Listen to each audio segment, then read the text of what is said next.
I'll talk a little bit more about what I showed in those previous clips. I actually filmed a really short clip talking about it, and I'll stick that at the end. What I want to talk about is the Geiger müller tube. The Geiger counter was developed by Hans Geiger, or his full name Johannes Wilhelm Geiger, in 1908, and it was improved by Walther Otto Müller in 1928. Inside that ampoule-looking tube are two electrodes. The cathode is that long metal cylinder that encapsulates the anode.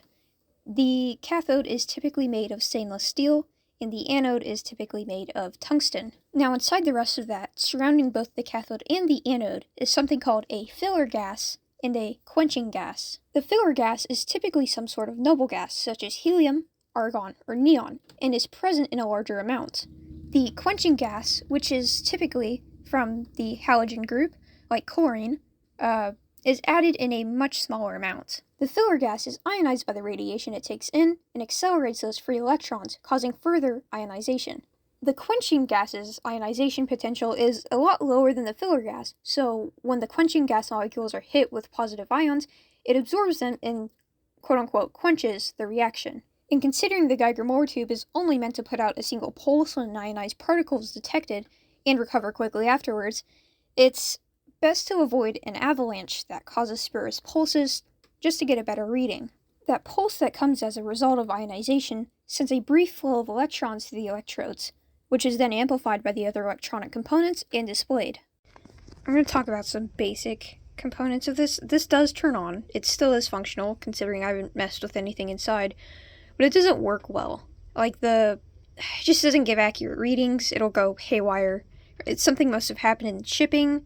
I wouldn't have taken it apart if it was actually functional, other than it turning on and kind of reading things correctly.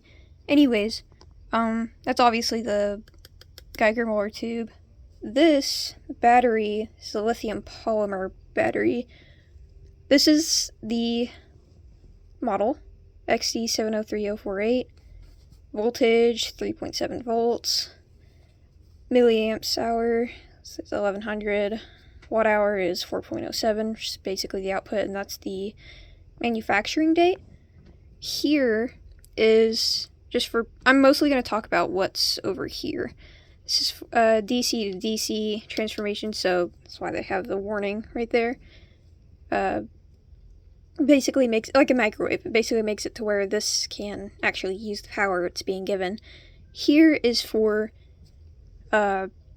basically for the pulses that the Geiger-Müller tube puts out. And then here is, I think I already said power regulation. Obviously this is for connecting the battery to everything else. That's display screen. Not screen, but part of the... Anyways, same thing up here.